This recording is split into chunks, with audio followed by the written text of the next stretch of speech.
So the mission's like, you're all the way up here, and then you come home, and it's just, boom! You're done. You're not a missionary anymore. Give us that name tag. Like, you can't preach the gospel like you did anymore. Now go live your life. I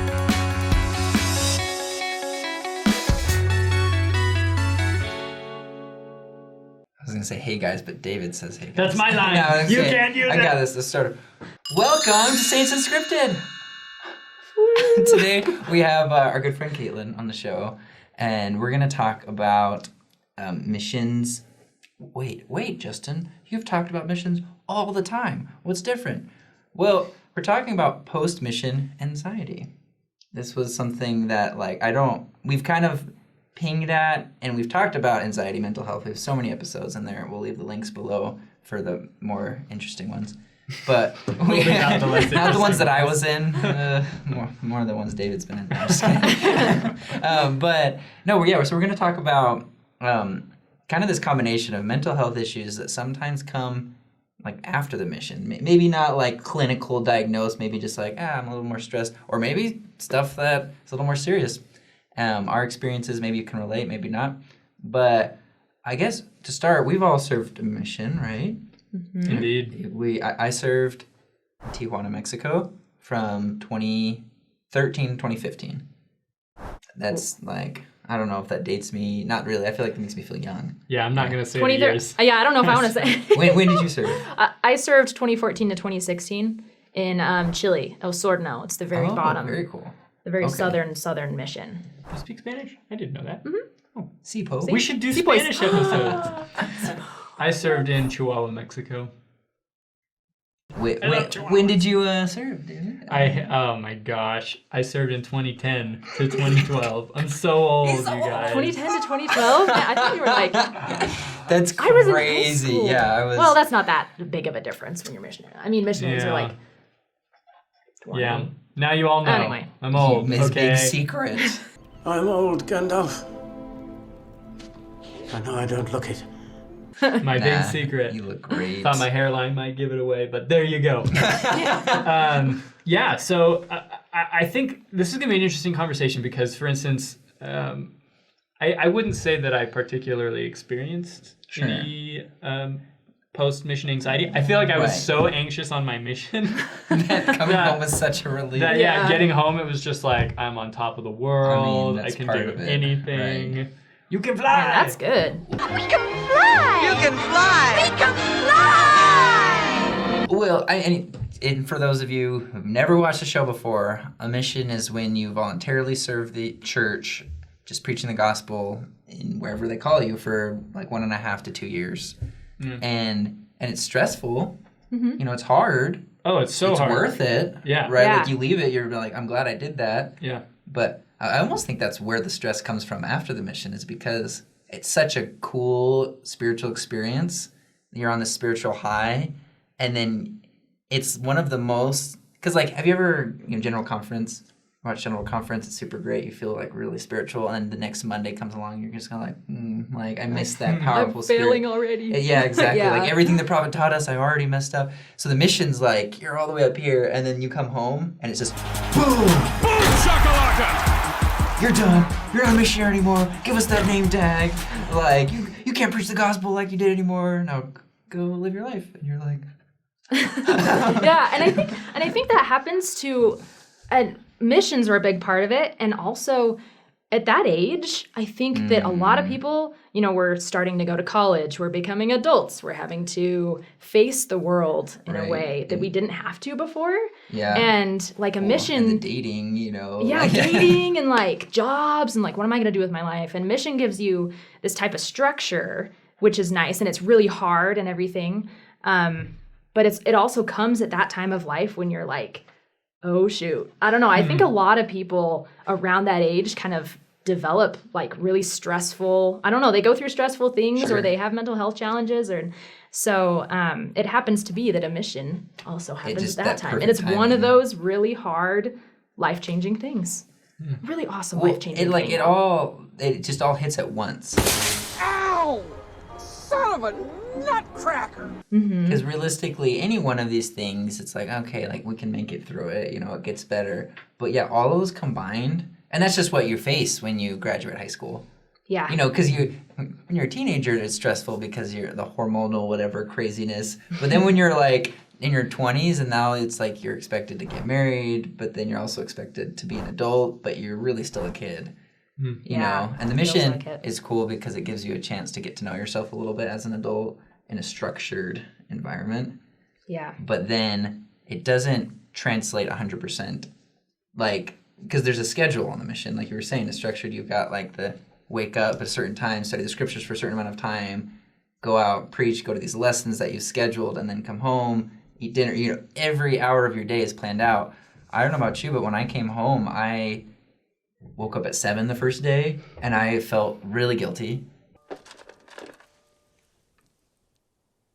Peter! We slept in! Just naturally, because I had like, this was a rule that and I just like, I messed up already, but I'm like, oh, but it's fine, but I'm not on my mission anymore. And then I didn't study my scriptures right away. I hung out with my family and ate breakfast.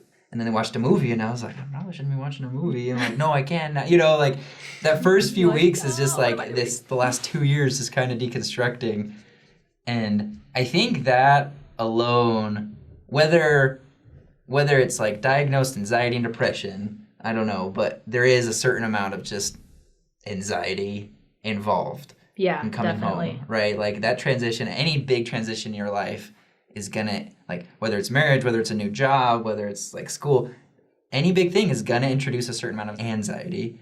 And the nice thing is that we have the resources to help us. You know, the church, like the gospel in general, that's what it's for, is to help you feel peace, help you feel loved. I think the problem, one of the bigger problems we face is what happens when it's not just that normal anxiety we all face, but when it's a little bit more. Yeah. You know, and that's something like that's where I think we see the problem with a lot of returned missionaries facing, where it's like they've spent this whole mission learning how to handle stress, and they come home like, oh, I can handle it, but then they're not like, it's a little bit more than just what we can do on our own. You know, like this is when it starts to become clinical, like anxiety disorder and depressive disorder, but we don't recognize it because we think we can just work through it on our own, or that the gospel's enough. And then, I don't know about you guys, I went like, the first year coming home was just like this slow spiral of like I just never felt the same, like, because the mission was so like beautiful and wonderful, and I came home and I was just like, I missed those experiences. And I would like try to recreate them. Like, you know, you go to church, you try to like hang out with your family, and you're like, this is beautiful, but it just didn't feel the same. And I thought it was just because the mission, I'm like, oh, it's just not the mission, you know? But it wasn't until I got the courage to talk to a therapist that they were like, oh no, like you should still be feeling that. Like something's going on here that we can address. But you just don't know. Yeah, sometimes you can't really tell whether it's just you or whether this is normal or what you're feeling when you get home is supposed to be happening. You know, you don't always know, and because it's different for everybody. Right. Like when I served my mission, I feel like my mental health during my mission was actually pretty good. Like I did just fine on my mission, and I was like loving it, and it was hard, but I did okay. And then coming home, I adjusted pretty well. Like I was pretty happy to come home. I was like, I did my mission. Excited. Yeah, like you're done. I'm ready to go back into real life. And so adjusting for me wasn't difficult to real life. It was okay. And then it was with time that I just noticed that I started to kind of spiral a little bit, kind of what you were talking about. Right. And some of it, I guess, is like a little bit of guilt because you're thinking, like when I first got home, I don't know if you guys did, I was like, I'm going to study my scriptures for an hour every day. All right, hey. All right, good job, guys. I was like so determined, and I didn't still do that. No. Yeah, so right. Never stop. David didn't. I just didn't either. Yeah, and it just, I didn't know what was happening because I hadn't experienced this type, and it started to affect everything in my life. I couldn't enjoy things that I used to enjoy. I was so worked up all the time about everything. Worked up and like worked up, like everything made me so anxious and worried. Like, I couldn't even go on a hike without absolutely thinking I was going to get killed by a cougar. No! No! Go away! Or something. Like, I just was so on edge. Unreal, like, a little... To the point of being unrealistic. To the point of being pretty unrealistic. And I didn't know where this was coming from. And I didn't know, like, people in my family, there wasn't a lot of that in my family. And so I wasn't familiar with it. And I started to feel really bad because I knew who I was on the mission. And I knew who I was before. And I was like, man, I like walked the streets of Chile and I got rained on and I talked to people. If you're not afraid of getting killed there, then like... Yeah. And so one time I said to my mom on the phone, I was like, I don't even think I'm that person anymore who I was on my mission. Like, I don't know what's going on.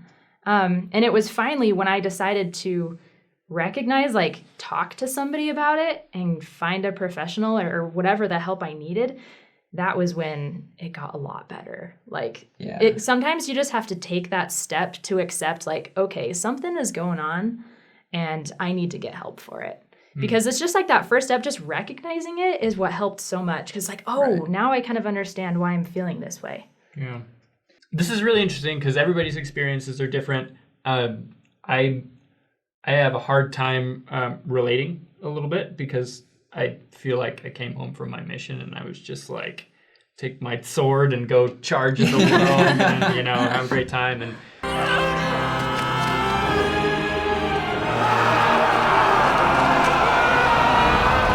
And there are definitely, you know, the stresses of life and everything and natural anxiety that comes along with that. But in your different experiences, what was it, or how did you come to realize and maybe admit to yourself that you needed help? That this wasn't just like the normal level of anxiety that life gives you, but it was something a little deeper than that, and you needed some backup. Right. Maybe. I think like one thing that I realized coming home from my mission is all my friends were still on missions. So I was kind of like alone, right? Didn't have any, and I was like in a new ward kind of situation, just wasn't really making friends, having a hard time. I felt just kind of really shy because I'm naturally really shy. And then I just remember like I would go home and I would like watch movies, TV shows until like 5 or 6 in the morning. Like I just didn't want to go to sleep. It would be like, and then I'd be so exhausted that I would finally fall asleep, and I would sleep like 4 or 5 hours during the day, wake up, do school, work, whatever. Nighttime would come, and I'd be like, I just don't want to go to sleep. Like, and I didn't know why really, but it was just like this kind of weird thing, and I just kind of was doing it. And I was like, nobody wants to sleep. Everyone wants to stay up late. Nobody wants, and I was just telling myself this is what everybody does because to an extent that is true. Especially college age. Yeah, exactly. Like I know, like so I didn't feel like I was doing anything too crazy, right? But then that obviously messes with your body when you don't keep a healthy schedule. And then it wasn't until it was really special. Honestly, I'm always going to tear up when I talk about it, but when I just don't want to cry. Like I want to be able to say it. When Kwaku invited me to be on the show, and I was like, yeah, like, what is it? Because I didn't really watch anything. And he's like, oh, yeah, we just shared the gospel on this YouTube channel. And I was like, that sounds really cool.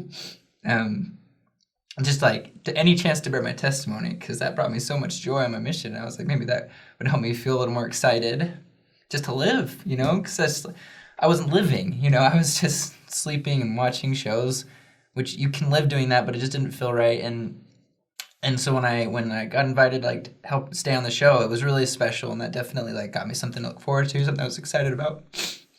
And one episode we talked about mental health and anxiety, and we had a guest on, Sabrina, and we have an episode with her, and she was talking about in high school, she was diagnosed with it in high school, got medication, and it just changed her life. And I was just sitting there, and I was like trying to hold back my tears, and I was like, I think I need help, you know? And it just kind of made sense, you know, like hearing her experience. So I talked to my mom about it, and she's like, well, I like took medication. She's like, your dad's on medication right now. I'm like, I didn't know that. You know, like you guys are perfect. What? Like you struggled, and she's like, yeah, like it kind of runs in our family. And I was like, oh, it's like that's something, you know, if it runs in the family, it's genetic, you know, it can be. And so that was like the turning point to like, go to a therapist, get on medication, like try different medications. That's a whole other thing, you know, but like, and it's years, you know, just to get back to a point where things normal and healthy. But I think that was like hearing somebody else's story.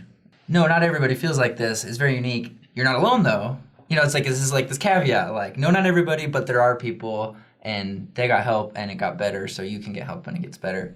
I feel like sometimes when you do make that step and you go and get help, you then look back, and if I'm wrong, correct me. Sure. And you look back and you're like, why did I make that so difficult on myself? Yes, Oh, for totally. sure. Yeah, exactly. And you're like, this isn't that big of a deal. Uh-huh. Like, Yeah. When you're like, oh, medicine, I don't know if I want to take medicine, and then like after a week on the just like supplementing the whatever the chemical is that I was missing, just like once the medication was getting in, I was like, I woke up on time and I was like, I'm gonna go to the gym today. I hadn't been to the gym in a year, you know, and I was like, you know, and I went through the whole day and I was like, what a good day. And then I was like I had a good, and then I burst into tears, you know, like, like I'm happy again, you know. So it definitely is like, Yeah. Kaitlyn? That's really cool that you like took that step when you saw that someone else was going through that. That Right. helped you. I had seen that as well. And unfortunately, I took a long time to do something about it. sure. It had been, I think I was dealing with it for about 3 years before I finally decided, like, okay. And I think part of the thing was I felt like, you know, like imposter syndrome? Where you kind of feel like you don't qualify for something.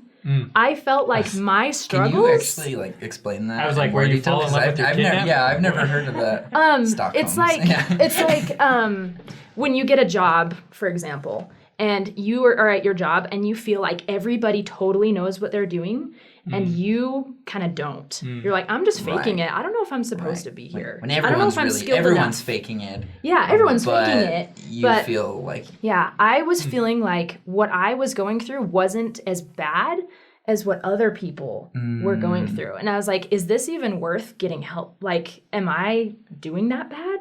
Or Right. am I just stressed? right, and it- because some people express it in like a very dramatic. Like, Yeah, and like a lot of people exhibit like intense physical signs of it. And I didn't Right. have a whole lot of that. It's so different for everybody. Right.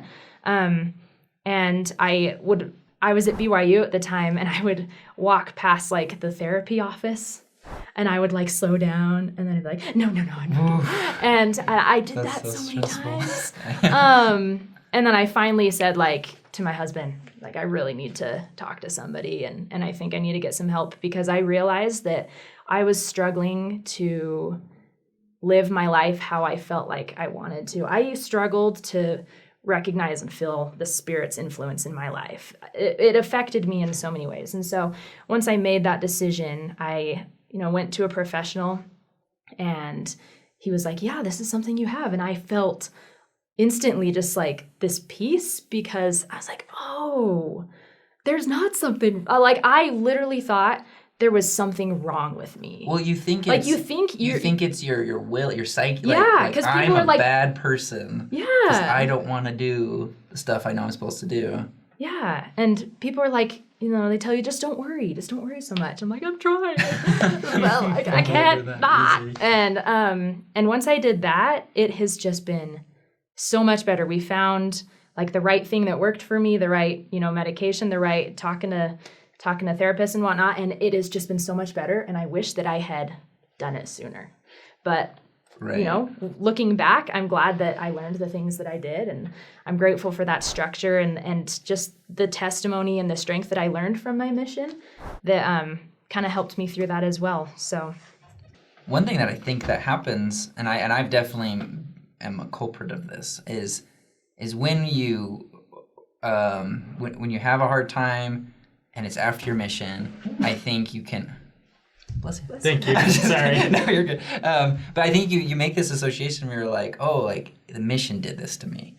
Like I've definitely been guilty of thinking that, where it's like, oh, it's like it was so hard, and then they send me home, and then I just get wrecked, like emotionally, and like, this mission like really messed me up.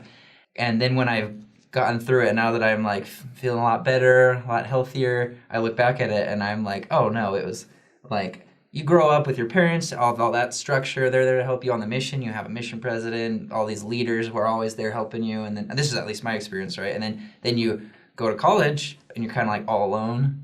And you still have these resources, but it's significantly, you don't have a companion there 24/7, you know, like, so your life changes so drastically, especially if you're predisposed to anxiety or depression. Yes. Then that's when it's going to strike, right? So it's almost just like it's not caused by the mission, but at least in your case, but the contrast between the structured life of the mission versus the open-endedness of life after the mission, which that contrast and throws you for a loop. like I think anybody in that like, let's take the mission out and call it like an internship, you know, or visiting family for a certain amount of time, you know, like it could be anything. When there's those drastic changes that happen in your life and maybe you aren't quite equipped to handle them yet, right? Or just life is like, you're never going to be prepared for everything, you know? So I think sometimes we make that association like, oh, the mission caused this, but I don't think that's the case. And I think I just don't want anybody out there watching to think, oh, I shouldn't go on a mission because then I'm going to come home and get depression and anxiety. Like, no, definitely go if you feel like that's what's right for you. Just, you can do, then this is something they've started to do, is they've created mental health programs for while you're in the mission to help you prepare for coming home, because they've seen this issue appearing more and more. And so I know, like, my last couple weeks, they just started this program. It's a little too late for me, but they were like, hey, like, here's this pamphlet. We're going to do meetings every week up until you leave to help you be ready, like, and prepared. So it's just a big change. I don't know if that's... Yeah. No, I love the points you bring up. And missions are just so life-changing in every way that whether you come home and you're like feeling the struggle when you get home, or, you know, some people even feel it on the mission. And I know people who have been sent home or gone home because they've struggled with that on the mission too. And like, that is okay. Just remember that you are not any weaker because that has happened. Whether it happens before your mission, during your mission, after your mission, everyone, it's different for everybody. And you never know, like, when that kind of challenge might confront you. Because I never thought, you know, you kind of think like, that's not going to happen to me, but it does. Right. And so yeah, I really like what you said. Just we don't want to scare anybody about missions because they're the best. They're seriously an incredible blessing. Right, really. If anything, we want you to go out there more prepared. Yeah, please. Yeah, like, just to be more excited, because. And there will be, again, everybody's experience is different. There will be people out there who might relate to your experience. Right. Your experience or my experience. Your experience. My experience is super different than yours. But if you are one of those people that's listening to Justin and Kaitlyn, and either you're a return missionary or whatever, you know, stage of life you're in, and what they're saying is resonating with you, and you're like, you know what, I relate to that, and I think maybe I should talk to somebody. Go talk to somebody. Go talk to a friend or a family member. You don't have to sit anybody. There and be like, well, I'm going to call a therapist right now. Yeah, that's terrifying. Yeah. Like, just start with someone you know, someone you love, someone you trust. Your dog, your cat, even. Like, just say it out loud. Yeah. If you don't have anybody, message these guys right here. Can I say that? Can they message you? Sure. I have a private account, so I feel bad because they message me. They won't even see it. But yeah, just try to message Justin and I get dare no you. response. All right, well, thanks for watching, everybody. We invite you to like, subscribe, comment if you'd like. We would love that. We love to hear your input and maybe even some of your experiences. Yeah. So we love you guys a lot. Love y'all. That sounded so insincere. We do!